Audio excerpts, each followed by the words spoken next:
So volume 2, there are less mistakes. So we are confronted with less vicious attacks from chess fans because we also use more sophisticated computers. And one of the greatest contributors is the, as we call him, the strongest first category player in the world from St. Petersburg. The guy who uses computers and analyzes this game. That's his hobby. He just spends all his time, you know. He's a carpenter. Yes, he makes doors. Yeah. But you know, when he has time, you know, he works on my great predecessor.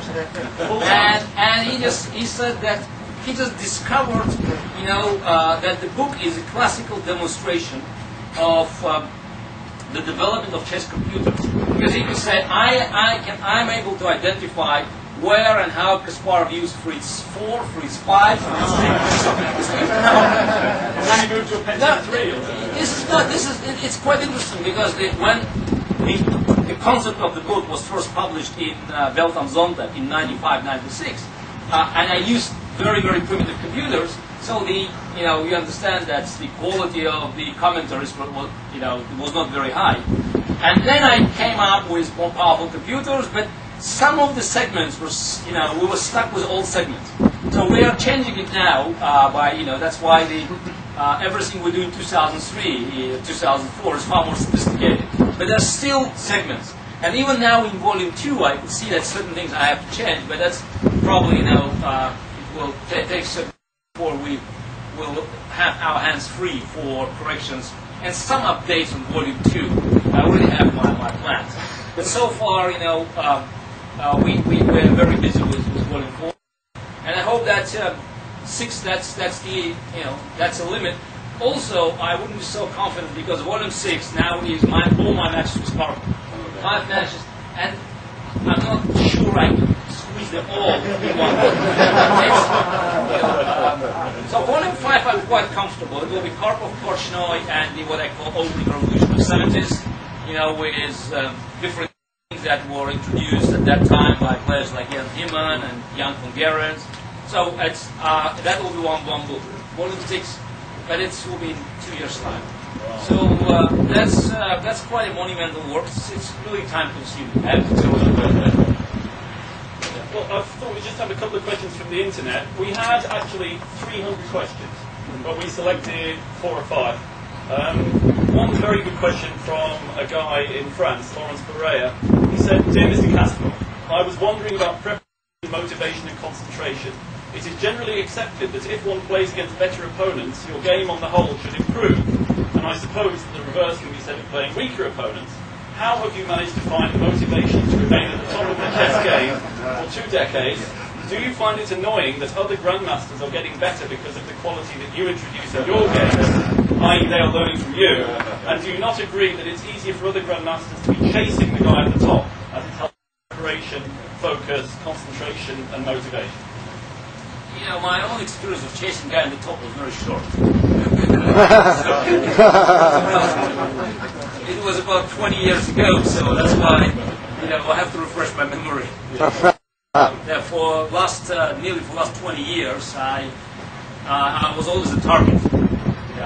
So that was the dream of all the players. Strong and not very strong to beat number 1. So that's why I experienced a lot of not problems, but psychological pressure to stand top. It's a real challenge. I wouldn't mind confessing that sometimes it's getting to your nerves. Why you should do it. So maybe you take it easy. But at the end of the day, I can't help myself, or to quit my winning instincts. So it's if I play, I have to win. I have to try to be number 1. And now there are more challenges. We are facing a new opposition. I play youngsters now, teenagers, and they're all equipped with computers. They learn more in 1 year than Bobby Fischer could learn through his entire chess career. So that's why to beat them, you need more creativity. So there's always a challenge. I think it's more about your own character, your own determination, instincts, than about the development of the game of chess. If you are determined to find something new, if you are still enjoying it, you can find a good challenge. And hey, I've got one from Mr. Sakari Pankonen in Finland, who said, "Dear Mr. Kasparov, how much more time do you use in your game preparation today than, say, 15, 20 years ago?" Incompatible. Yeah, it is incompatible. Different I remember these old good days when we had few notebooks and there was secret notes. You know, I played. Now I look at this notebook and say, "Oh, was this kind of nonsense I played carpet?" That was it. You know, was this papers? You know, I took on carpet and I won. You know, but moreover, because of these papers, I was considered the best theoretician of that time. So there are very few analyses that could survive. From 85, from 90, from 95. So I renew my database, my personal database, virtually every month. So today we are reaching approximately 16,000 separate analyses in my personal database, and just to give you an idea that by the mid 2000, before I played Kramnik, the number of separate analyses in the database was slightly over 6,000. So by that time already, I played. I was a world champion for 15 years. I played many matches. I have been spending hundreds and hundreds of thousands of hours, and still, it was 6,000 plus. Now, in the next 4 years, I nearly tripled it.